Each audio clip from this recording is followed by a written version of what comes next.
কোনো নারীর জীবনই তুচ্ছ নয়, সেটা নারী হোক কিংবা পুরুষ, কোনো জীবনই তুচ্ছ নয়। জীবনকে তুচ্ছ ভাবা বোকামি। আপনি নিজের জীবনটাকে অন্যের জন্য যতটা প্রায়োরিটি দিয়ে ফেলবেন, ততই বেশি দেখবেন আপনার জীবনটা তুচ্ছ হয়ে গেছে। নিজের জন্য সময় দিন, নিজেকে ভালোবাসুন, নিজের যত্ন নিন। নিজের যে নির্ভরশীলতার জায়গাগুলো সেটা কমিয়ে দিন। অন্যের প্রতি নির্ভরতা কমান, তাহলে দেখবেন নিজের প্রতি যে আত্মবিশ্বাস, নিজের যে কাজের উদ্যম, সেগুলো আপনার ফিরে পাবেন।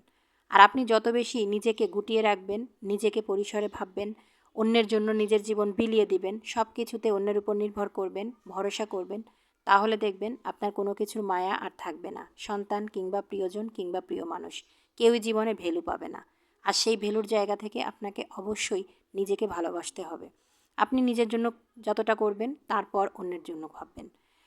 কেউ আপনাকে ঠকাবে, কেউ আপনাকে ভালোবাসলো না, তার মানে নিজের জীবন উৎসর্গ করে দিব, এটা ভাবা একেবারে নির্বোধের কাজ। আপনি যখন একটা মানুষের কাছ থেকে আঘাত পাবেন, বুঝতে পারবেন যে সে আপনাকে ছাড়া চলতে চায়, সে আপনাকে ছাড়া বাঁচতে চায়, আপনি নির্দ্বিধায় সেখান থেকে সরে আসুন। প্রয়োজনে ডিভোর্স দিন। তারপরেও নিজেকে গড়ে তুলুন। এমনভাবে নিজের পায়ের তলার মাটি শক্ত করুন। দেখবেন নিজের সব কিছুই ঠিক থাকবে। আর যখন নিজের সব কিছু ঠিক থাকবে, মন স্থির হবে, তখন মনে হবে জীবন সুন্দর, শুধু নিজের জন্য হলেও বাঁচতে হবে।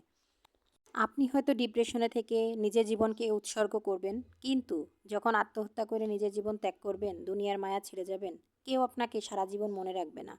কষ্ট হবে কার? এই ছোট্ট মাসুম বাচ্চাটার। তাহলে নিজের জন্য না হোক, সন্তানের মুখের দিকে তাকান।